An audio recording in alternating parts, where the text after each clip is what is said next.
मधून तुम्हाला उमेदवारी देण्यात आलेली आहे BJP कडून। तुम्ही आज मतदारांना भेटत आहात, तर तुम्हाला ऐकून काय वाटतं? नमस्कार, माझं नाव श्यामल स्वप्नील सावंत। मी प्रभाग क्रमांक 8 अ मधून अनुसूचित जाती महिला यामधून मला उमेदवारी मिळाली आहे।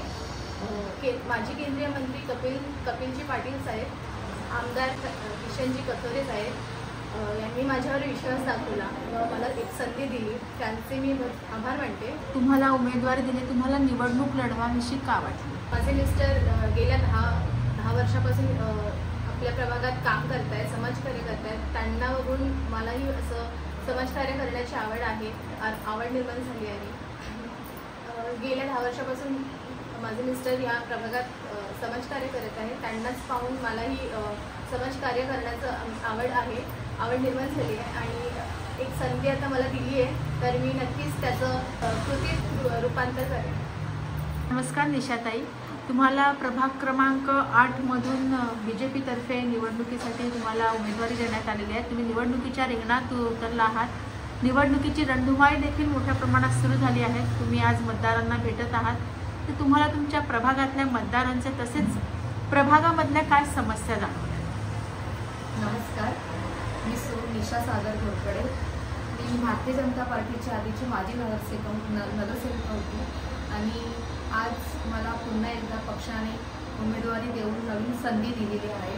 आमचे माजी मंत्री कपिल पाटील साहेब आणि मुरबाड विधानसभेचे आमदार श्री किशन कथोरे साहेब यांच्या आशीर्वादाने मला प्रभाग क्रमांक 8 ब मधनं निशा सागर घोरपडे अशी अधिकृत उमेदवार म्हणून मी घोषित झालेली आहे।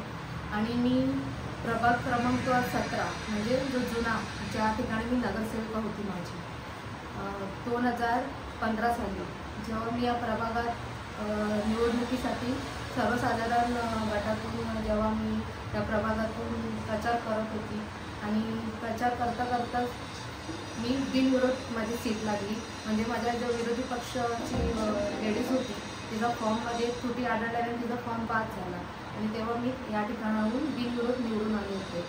आणि मी जेव्हा प्रचार करत होते त्यावेळेस म्हणजे 2015 साली, तेव्हा या प्रभागामध्ये विकास मला कुठेच दिसला नाही।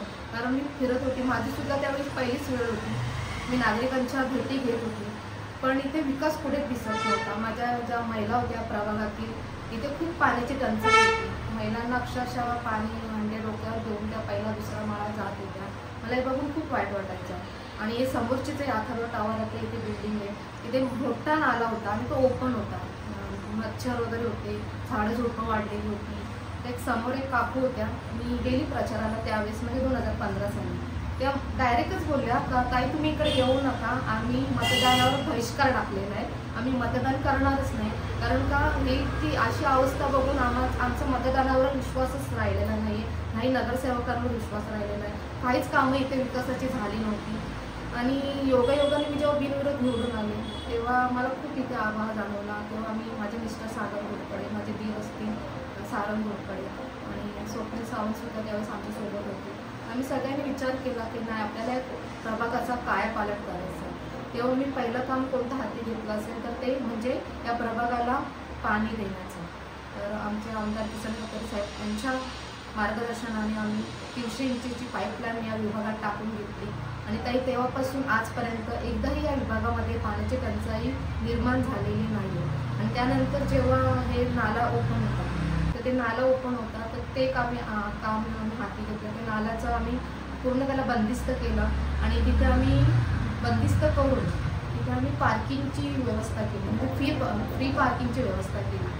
आणि तिथे गार्डन वगैरे बघू शकलो असतो, स्पेस होती बरीच, पण आम्ही पुढचं म्हणजे इथल्या ज्या बिल्डिंग होत्या सगळ्या जुन्या बिल्डिंग आहेत, म्हणजे रिडेव्हलपमेंटचा विचार करून आम्ही तिथे पार्किंगच केली, जेणेकरून जरी कोणती पुढे मोठी समस्या जाणवली, म्हणजे फायरचं वगैरे काय प्रॉब्लेम झाला तर मग ती फायर ब्रिगेडची गाडी तरी आतमध्ये येऊ शकेल, या उद्देशाने आम्ही तो रस्ता तिथे मोकळा ठेवला आणि सोबतच पार्किंग वगैरे दिलं। आणि बाजूच्या बिल्डिंगमध्ये एका उषा सदन सोसायटीमध्ये 2 मनोरुग्ण महिला होत्या, म्हणजे त्यांचं बऱ्याच वर्षापासून त्या महिला दोघी शिक्षित होत्या, चांगले सुशिक्षित महिला, पण त्यांच्या घरातले काही ताणतणाव असतील त्यामुळे त्यांच्या मनावर काहीतरी परिणाम झाला होता।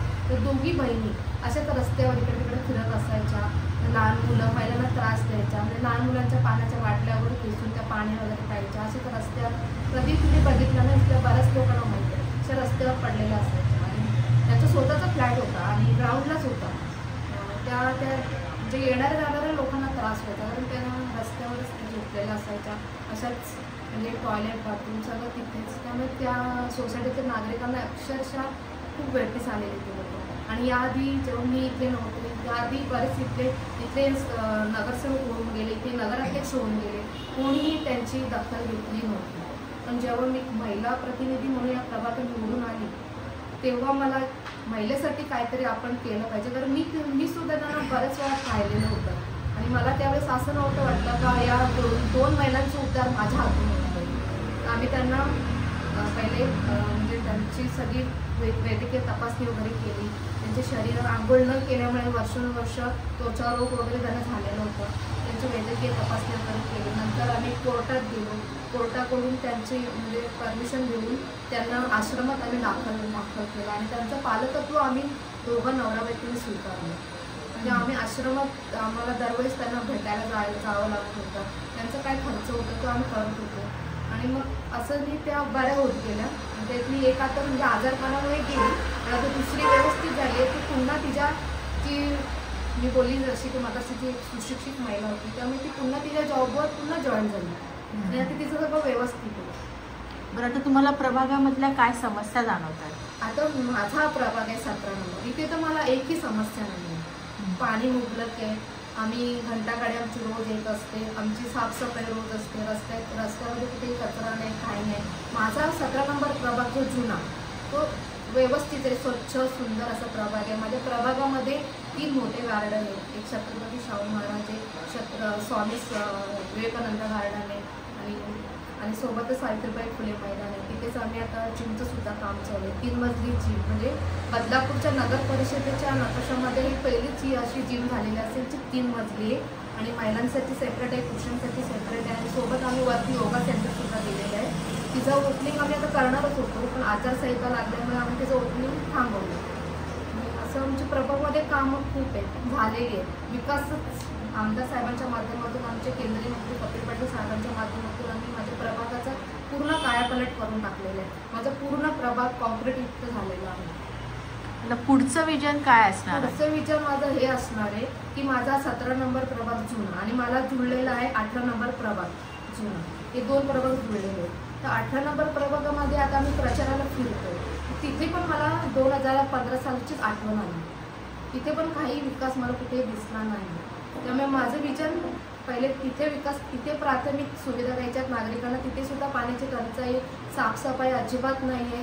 कालच आम्ही एका सोसायटीमध्ये फिरत होतो. ड्रेनेजचं पाणी सगळं वर आलेलं होतं. मच्छर तिथे सगळे आजूबाजूला फिरत होते. खूप अस्वच्छता होती. तर मला आता तो प्रभाग जर मी निवडून आली, जनतेने आशीर्वाद दिला मला, मी निवडून आले तर नक्की मला त्या प्रभागाचा विकास करायचा आहे. मतदारांनी तुम्हालाच निवडून द्यावं असं तुम्हाला का वाटतं? मी जी केलेली विकास कामं आहे त्याच्यावर मला पूर्णपणे विश्वास आहे. आणि आम्ही असं नाही, आम्ही ऑर्डर कोणाला देत नाही. आम्ही स्वतः ग्राउंड लेवलला उतरून काम करून घेत असतो.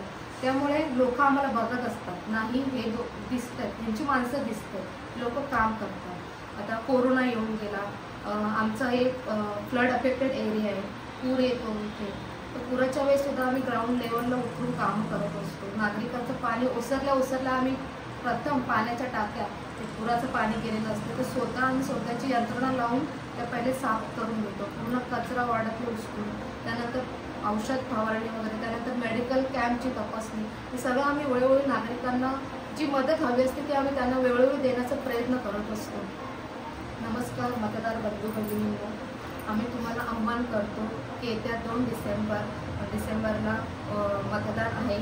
हा लोकशाहीचा उत्सव आहे. त्यामुळे सगळ्या नागरिकांनी या उत्सवामध्ये आवर्जून सहभाग व्हायला पाहिजे. कारण आपलं प्रत्येकाचं मत हे खूप अनमोल आहे आणि या मतामुळे विकास घडू शकतो हे आपल्या सगळ्यांनाच माहिती आहे. त्यामुळे तुमचं एक मतसुद्धा खूप मोलाचं आहे.